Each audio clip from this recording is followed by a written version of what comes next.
folks. Look, God's word is true. All right, let me just say that again.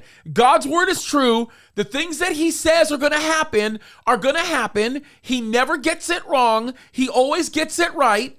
And we have evidence every single day that points that very fact to us. Case in point, the Syrian foreign minister has basically referred to the defeat in Afghanistan concerning the Taliban and the United States, of course, the United States being the ones defeated. He refers to that defeat as being thunderous. You know what? I'm just going to read the article.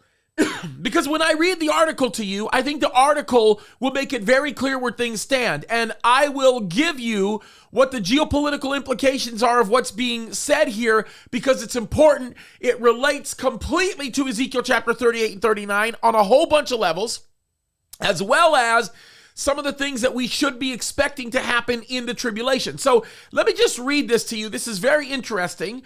All right, it's only a few paragraphs, but it's worth reading, okay? It says this is in Damascus. This is coming from Damascus. Syria's foreign minister says the thunderous defeat, that's in quotes, by the United States in Afghanistan will lead to similar defeats for American troops in Syria and other parts of the world. What they're referring to is the fact that the United States of America is going to get their rears kicked all over the Middle East, which, by the way, under the leadership of this ridiculous president, that's not a lie. That's a very correct assertion, and it's unbelievable to think about that. The article goes on to say that Faisal Mekdad says or makes his comments today following a meeting with his Iranian counterpart who began an official visit to Syria. Folks, did you hear that? His Iranian counterpart. So the foreign minister, this is not a joke, folks. The foreign minister of Syria is meeting with the Iranian foreign minister in Syria. Okay. In case you don't get that, the only way that can happen is if Russia allows it. But we'll get into that in a second. Now, Mekdad says the U.S. withdrawal from Afghanistan is a strong lesson for the allies and tools of the United States in the region and in the world. That's what he says. Those are his exact words.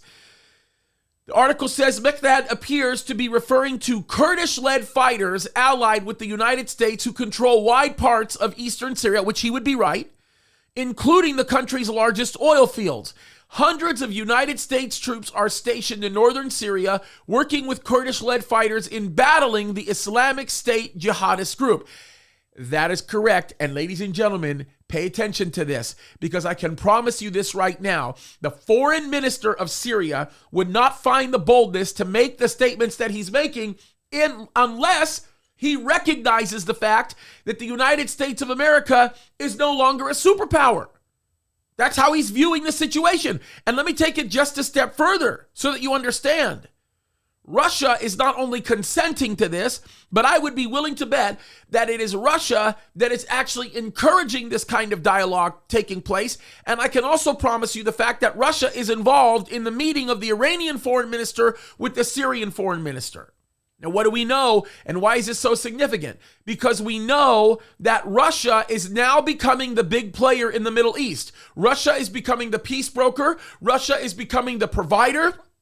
Look at what just happened with Saudi Arabia. Russia is becoming the big man, literally the huge fish in a very small pond, and the United States of America is being removed. Even if they are present, even if our nation's troops are present in certain areas of the region, their lives are in danger, and we have a commander-in-chief that will not back their play. Now, why is that so significant biblically? I'll tell you why it's significant biblically. Because in Ezekiel 38, the Bible tells us that Gog, who is the leader of Russia, will lead his country amongst many other countries in an attack against Israel. And Russia, folks, is getting their claws in everything. If you don't believe me, look at the video that I just did with Russia and Saudi Arabia that talks about a new agreement that was made that pretty much pushes the United States of America out. How about the fact that the United States of America says, we don't want a taste of Libya, we want nothing to do with Libya, and Russia says, we'll insert ourselves in Libya. They're going through a civil war between two factions, and we'll take the side of the faction that will allow us to do whatever we want. So now Russia has inserted themselves in Libya. They will probably be controlling Libya very, very shortly. And guess what? They now have prominence not only in the Mediterranean, but they are going to take a prominent position there in the coast, off the coast of the Sudan, in the Black Sea, and they're going to also continue to take prominence over the area that is just near Oman and the Persian Gulf and that whole area. Folks, I am telling you right now, Russia is becoming the big player, and it makes perfect sense. And if I were a betting man, and I'm not, but I would bet on God's word, I can tell you that Russia is going to broker a whole bunch of peace, or they're going to have a whole lot to do with the brokerage of peace. And then there's going to be something that's going to happen that's interesting. The church is going to be raptured. And then there's going to be a final Antichrist that's going to be raised up. According to Daniel chapter 9, verse 27, he's going to make strong a very specific covenant. Then the tribulation will start. And at the 3.5-year mark, he's going to set himself up at the temple. He's going to demand to be worshiped. And ladies and gentlemen, the ball is going to roll into the countdown to eternity. And I can tell you this right now, it's becoming more and more obvious. Folks, let's open up our eyes. Let's pay attention, because I can tell you this right now, Jesus is coming soon, and we need to wake up to see what is happening around us, because it is unbelievable. This is literally, folks, unprecedented history. This is amazing. Let's pay attention, because this is radical, and I cannot think of a better time to keep my eyes on Jesus than now. God bless you.